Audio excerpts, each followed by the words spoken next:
One bangle less. Baba's Leelas continued.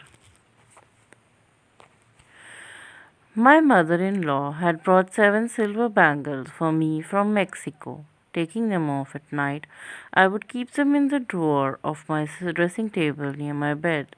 The next morning, I would put them back after having counted them. One night I saw Maharaj in a dream. I was very happy to see him, and after offering pranam to him, I asked him what I could do for him. He looked at my bangle, which I was wearing in my dream, and said, I want to take them. I immediately took them off and put them at his feet. He said, Not all, I will take only one. I picked up one bangle and gave it to him. Then I woke up.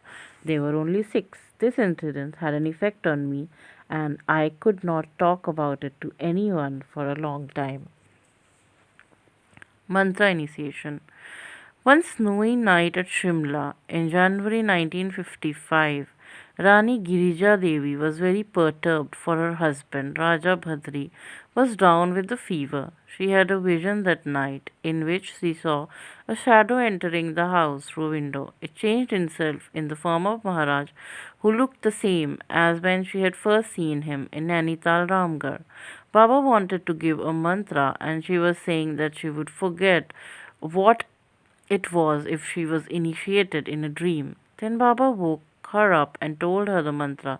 She again expressed her inability to remember it because she felt sleepy. Third time Baba made her sit on the bed and giving her a pen and paper picked from the table nearby asked her to write down the mantra. Still very drowsy, she wrote it down and then went back to sleep. When she woke up the next morning, she saw the pen, paper and the mantra written down in her own handwriting.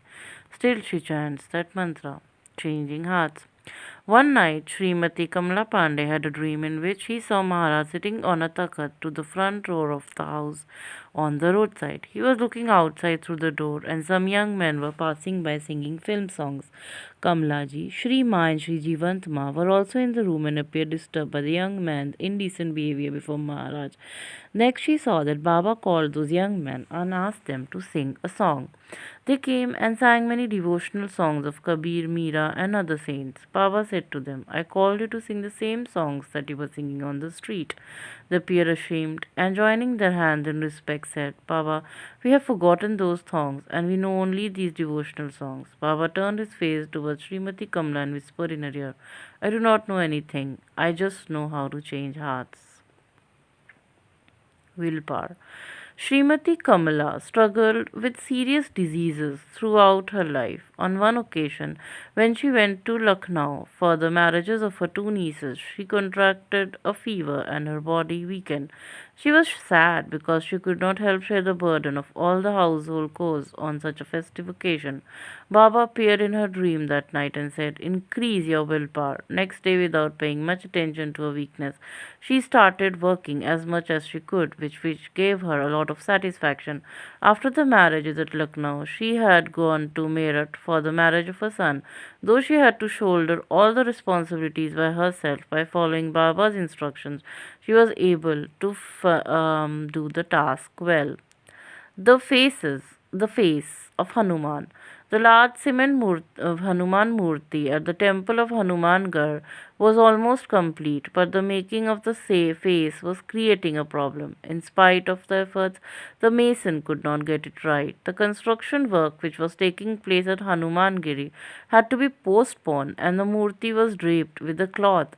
The mason and all the devotees were very disappointed. Maharaj was not in Nainital at that time, but one night Munni Shivdat Joshi's daughter saw Baba in her dream. He said, Organize non-stop recitation of Ramayana and read each stanza ending with the line.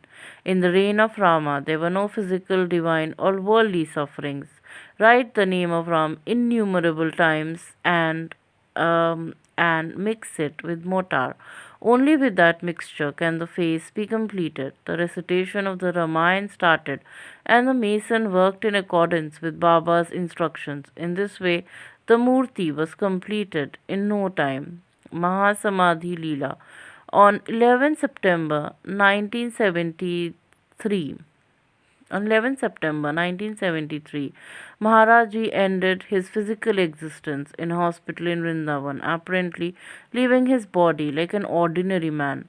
The implications of Baba's Mahasamadhi are still a mystery. In many ways, there seemed to be no break in his Leela, even though he stopped using his form in the manner in which his devotees had been accustomed. People continue to have his darshan and experience his presence and grace. In hindsight, Baba gave certain hints and indications about the Mahasamadhi during his last 2 years in physical form.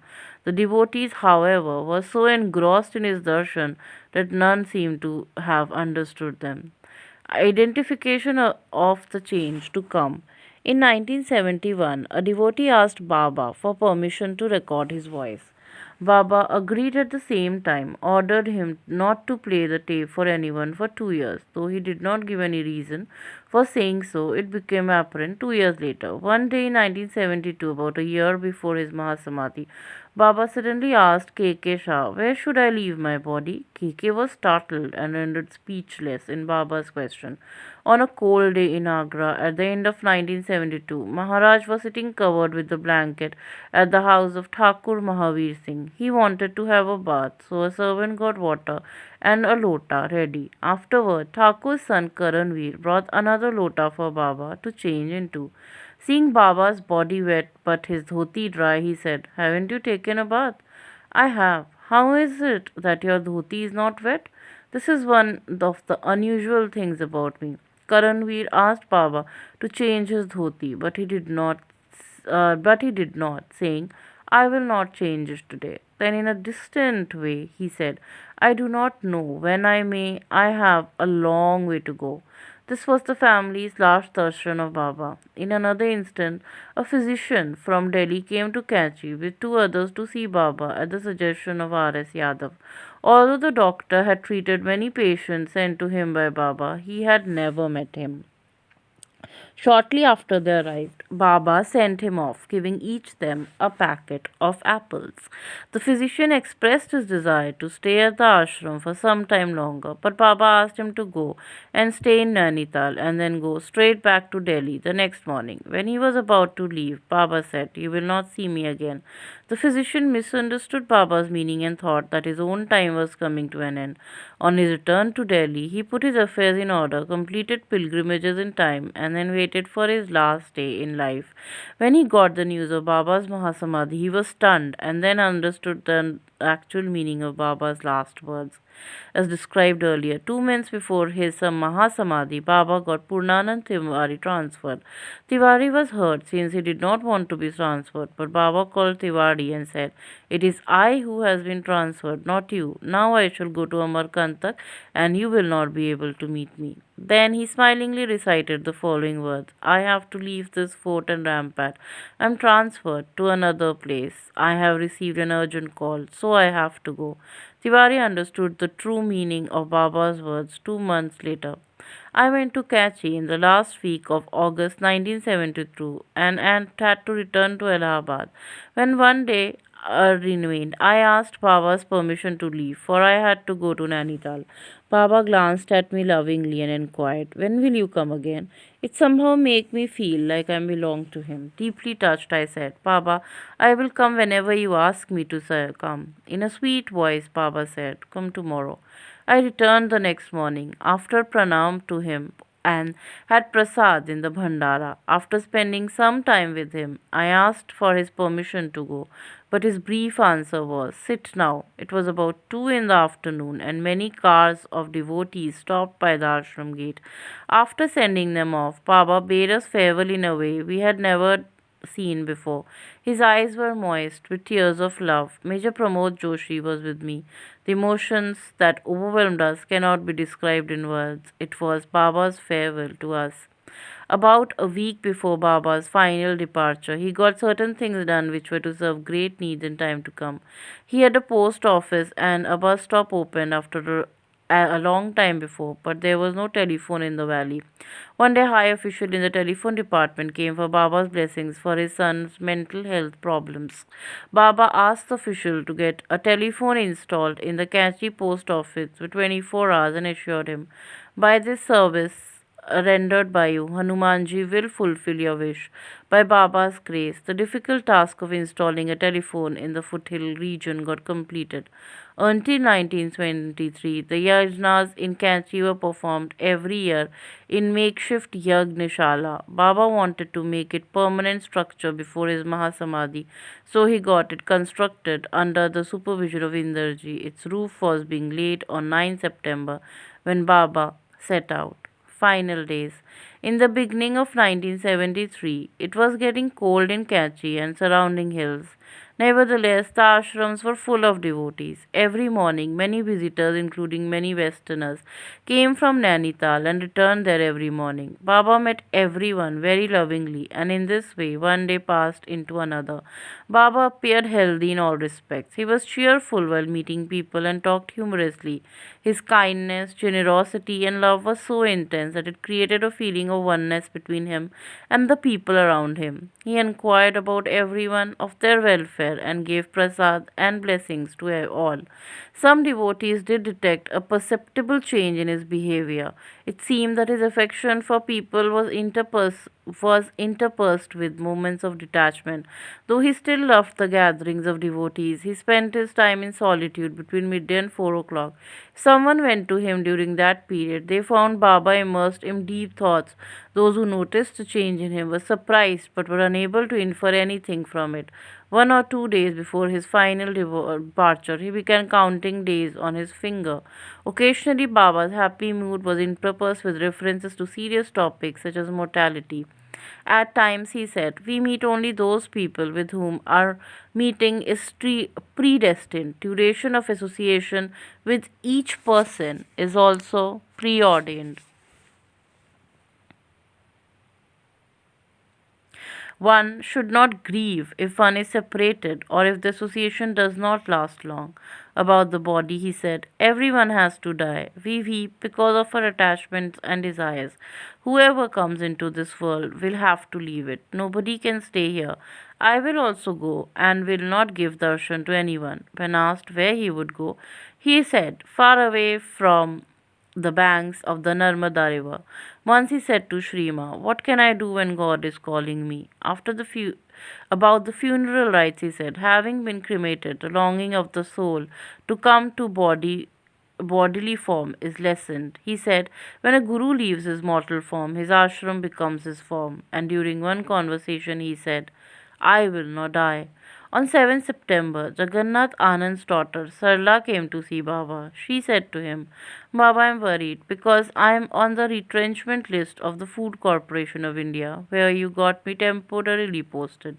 Sarla had suffered from polio and was unable to walk. However, did not stop from moving around with the help of her hands. Baba gave her and her father sweets to eat and made them have prasad at the bhandara. Then Baba asked Sarla, "Do you want to marry?"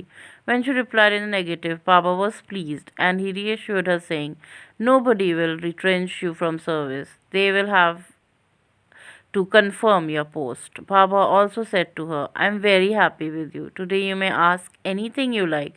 In reply, she said, "Baba, I only want your blessings." At this, Baba looked at her with eyes full of tears and voice full of emotion. "From now on, I will have to do all your work." Sarla felt contented upon receiving Baba's blessings. Few years later, the whole retrenchment list was cancelled and all the posts were confirmed. The 8th of September passed like any other day.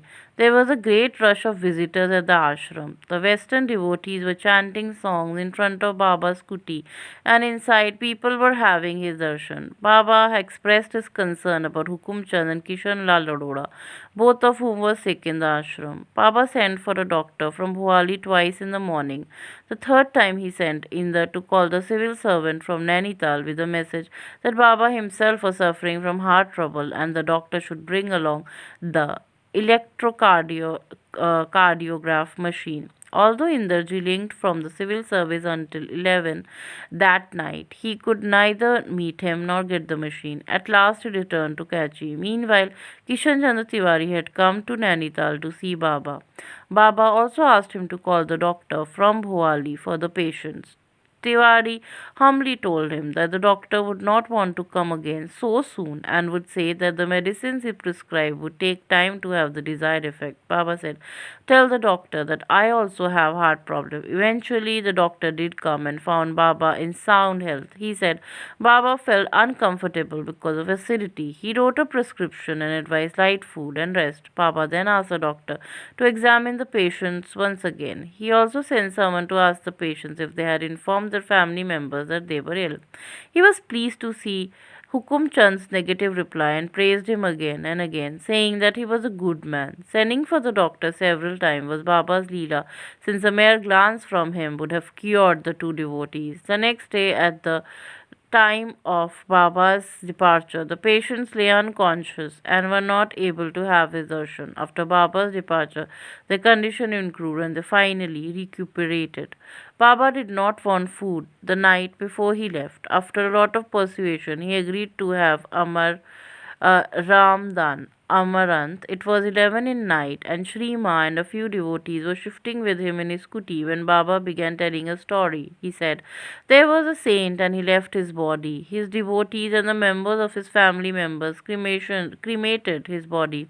After some time, the saint came back. Then he turned to Shri Ma and said, 'Tell me, how did he come back?' Shri Ma kept quiet, and he did not give any answer. The devotees present were not able to understand this enigma. The 9th of September dawned. Baba was in a happy mood, and the devotees in the ashram had his darshan. He talked to Ma briefly about some of his close devotees who were not present at that time. The Western devotees were singing and chanting devotional song in front of his kuti as they did every day, and there was an endless flow of visitors.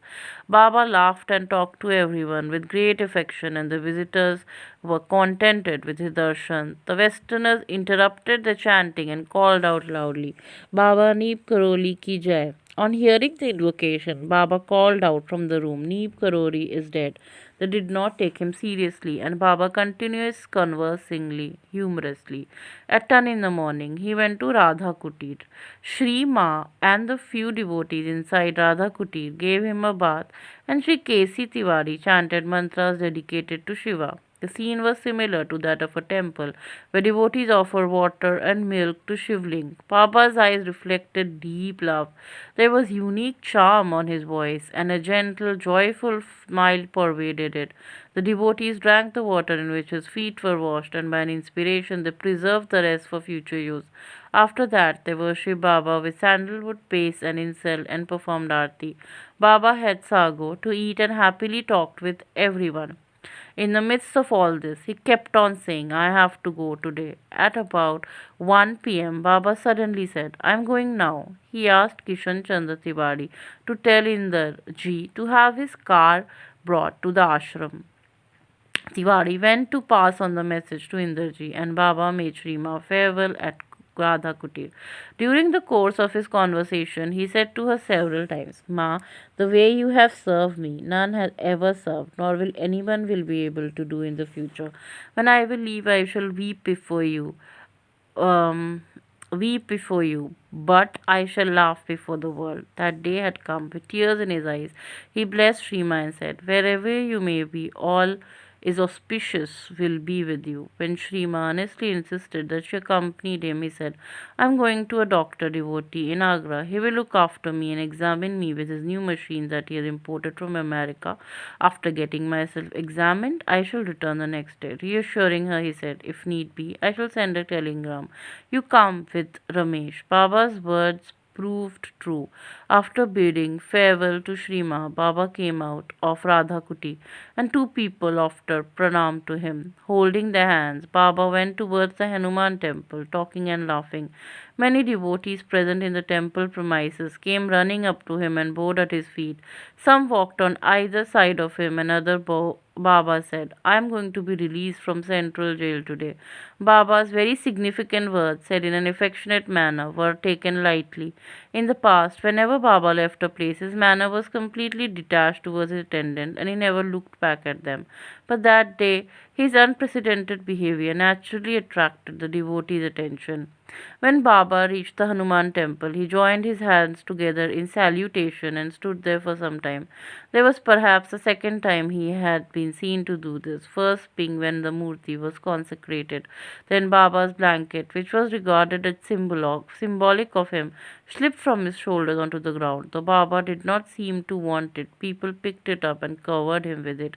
After that, he had darshan at the Lakshmi Narayan and Shiva temple, standing silently at each for some time. Then he walked towards the entrance gate, taking long strides. At the gate, devotees took his photograph, the last one. Once again, the blanket slipped off his shoulders. Devotees picked it up and tried to put it on again, but he refused. So they folded it and put it in the car.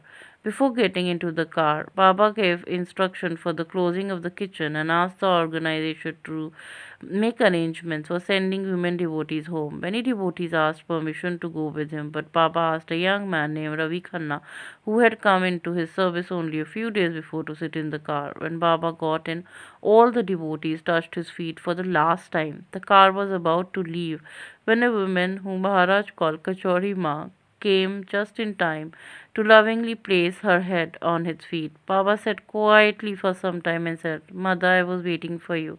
She had walked the 8 kilometers from Bhowali to see him. As soon as Baba left, a peculiar silence and gloom descended on the crowded and lively place as had been felt before.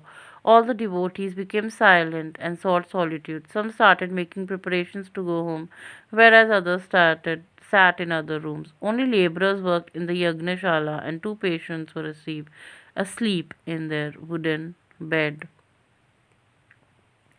When Inder started the car, a rainbow appeared and radiated all its color in the silent sky. Appreciating the scenic beauty, Baba said, Inder, look at this beautiful creation of God. Man cannot create this. The spectacle lasted for about an hour and a half until the car reached Kathgodam. On the way, Baba talked to him about destiny and the future.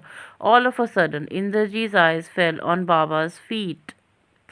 He was puzzled to see they had enlarged to about 1.5 times their normal size. Upon reaching Kathgodam, they became normal, and Baba got out of the car and boarded the Agra Fort Express with Ravi Khanna. Inder asked Baba's permission to accompany him, but Baba very affectionately told him, You have to get the roof of the Yagnishala completed, but I shall call you soon. Just as Sumant left Ram and returned to Ayodhya. Inder, taking his vacant car, returned to the ashram in the dark. That night, Baba conversed with Ravi Khanna in the train. Shri Ma had put milk on a thermos and Ganges water in a bucket for Baba. Khanna wanted him to have some milk, but he refused. Khanna earnestly insisted again and again, and even poured some milk in a tumbler only to find that it had turned sour. Baba was looking at him smilingly. Baba asked him to throw the thermos out of the train, but Khanna did not think it proper to do so. Taking the thermos in his hand, Baba threw it out and said to Khanna, One should not be attached. The next morning, on 10th September, Baba reached Agra and went to Jagmohan Sharma's house at 6 a.m. Sharma welcomed him and came to know that Baba had a return ticket on the night tram to Kathgodam the same day. Baba called a barber and got his beard and hair shaved. He ate only Ramadan, saying, Now cereal and fruits are less nourishing. Prepare Ramadan. I shall have it today. Then he told Sharma, Bad time is ahead. Do not live in big houses. There will be a lot of plundering and killing. Live in a small house. He talked in his way throughout the day. He told Sharma's father, When the body is old, it becomes useless. One should not have no attachment to it. Baba was in a very jovial mood. Seeing him like that, Sharma's mother-in-law asked him, Are you the same Baba who once stopped a train? Baba laughed at this. You also have come to know about it. From Baba visited his devotee, Dr. Mathur, who was a heart specialist. Baba told him about his cardiac symptom and asked him to examine. The doctor took Baba's cardiogram and found him healthy. He said that the blood pressure becomes a bit thicker in old age, which can cause anxiety. He gave him many tablets, saying that the medicine would stop the anxiety if taken from time to time. Baba was unshakable and said, You're wrong. I'm suffering from heart disease. The doctor replied that he had a new machine imported from America and it did not go wrong. Baba said, "Is your machine God that it cannot be wrong?" Though Baba kept the machine given to him by Dr. Mathur, he did not use it. "It cannot," he said with certainty, what ailment Baba had or whose illness he had taken upon himself. That evening, Baba took Dharma Narayan and Ravi Khanna with him to the Agra station and arrived in time for the night train. Baba already had the ticket with him, and they took their seats in the first class compartment of the train, leaving for Katgodam. By Baba's order, they all got off the train when it stopped at Mathura. Some devotees at the station touched Baba's feet. After some time, Baba closed his eyes and his body began to perspire. He asked for water, and after having it, he asked them to take him to Vrindavan. By the time taxi was arranged, Baba was unconscious. Instead of taking him to the ashram, they took him to the Ramakrishna Mission Hospital in Vrindavan, where he was given oxygen. While preparations were being made to check his blood pressure, Baba pulled the oxygen tube out of his nose and pushing the blood pressure instrument aside whispered, "It's all useless." Immediately after this, he repeated the name of God, Jagdish, Jagdish, Jagdish, 3 times, and then his body became still. It was 1:15 a.m. in the middle of the night on the 11th, the sacred day of Anani Chaturdashi, when Baba merged himself with infinity by cardiac arrest. While the whole of India was sound asleep, Baba ended his physical leela away from his devotees. Baba's body was taken to the ashram where Trilok Singh, the night watchman, was with him. Trilok held Baba's hand in his own. Sitting with his eyes closed, he felt Baba's pulse beating. However, when he opened his eyes and checked it again, it was still. In this way, Baba's divine play continued. Bhavri Lal Pathak, a priest of Vrindavan and a devotee of Baba, had arrived at the hospital as Maharaj was about to be taken to the ashram. He started informing people in Agra, Delhi, Kanpur, Lucknow, Nainital, and other cities, either by phone or by telegram, at India Radio also broadcast the news all over the country in their morning and evening news bulletins. Next morning, Baba left for Vrindavan from everywhere without having food or water. Devotees from nearby towns and surrounding areas arrived early in the morning, and people from distant places trickled in all day. Shri Ma and Jivantma travelled with Ramesh by taxi from Kachi ashram. The western devotees who were in India came, but those who were in their own countries were helpless. However, a group of 30 American devotees did manage to arrive by plane. Many renowned persons and high officials also came to pay last homage to Maharaj. By his grace, the news reached everyone. I got the sad news in Allahabad, which I had conveyed to other devotees in town. Within moments, we left to Vrindavan. Wherever the news was received and whoever received it were all dumbfounded and had no idea as to what happened to Baba. At Vrindavan ashram, devotees were not able to decide how to perform Baba's last rites. Some were in favor of immersing him in water, but others wanted a burial and a monument raised. According to Hindu custom, a saint or sannyasi is not permitted. Either they are immersed in flowing water or they are buried. Just then, a renowned sage of Vrindavan, Baba Leelkant Thakur, also known as Pagal Baba, arrived. Pagal Baba finally decided that Maharaj should be cremated and that it should be done inside the ashram at the place where the yajna was usually performed. The place for yajna had been constructed for Navratri in April of that year. The residual yajna material had been immersed in water after the puja was performed, and a small stone wall was erected all round the place. It was maintained as if prepared for this very purpose. By 2 p.m., Sri Ma had not yet arrived. People were hungry and thirsty. A majority of them did not want to delay the cremation, whereas others were of the opinion that they should wait for Sri Ma. When the opinion of the majority held completely sway, Baba's body was brought out in the courtyard of the ashram. Suddenly, a terrible storm came out of nowhere. It rained so heavily that nothing was visible to people beyond 10 paces. Clouds darkened the atmosphere. Even the beams of headlights of passing cars seemed dim. As a result, the bier had to be placed on the veranda and on the other side of the courtyard, and the cremation got delayed. Shrima arrived a little later. The moment she stepped out of the car, the storm ceased. There was an atmosphere of immense grief on her horizon. A sandalwood pyre was arranged, and people had the last darshan of their beloved Guru. Baba looked as if he were in deep sleep. His face was as radiant as before, and about 6 in the evening, Baba's body was put on a beautiful pyre decorated with flowers. He was then placed on a carriage and carried out on a procession all around Vrindavan, accompanied by devotional music as is traditionally done for saints. A large crowd of devotees followed him, and people showered flowers on him from temples and houses. People stopped the carriage at every stop and performed aarti. The journey took a long time. Carriage came back to the ashram at about 9 at night, and in an atmosphere burdened with grief of separation, Baba's pyre was lit. Everyone had different experiences at the moment. For one, Jagmohan Sharma saw Baba standing in between Ram and Lakshman amidst the flame of the pyre, and Hanumanji doing parikrama, walking in a clockwise direction around someone or something sacred around them. When the pyre had cooled, devotees collected the ashes in many kalash. Some kalash were taken to Varanasi, Haridwar, Prayag, and other holy places, where the ashes were immersed in the sacred water of the Ganges. Others were sent to Baba's ashram, where his murti was later installed over them. Singh Keher Singh ji, collecting Baba's remains, Devakma District ji, remembered something Baba had said. He told the other devotees that he had Baba said, Keher Singh will collect my mortal remains. At the time, Baba's words seemed inappropriate, but that day those words came true. On the 13th day after Mahasamadhi, a grand Bhandara was held at Vrindavan Ashram. Kachi held a Bhandara the previous day, according to the custom in the hills. The devotees who had not been able to pay homage to Baba earlier felt grateful to have his prasad on the 12th and 13th day after his Mahasamadhi.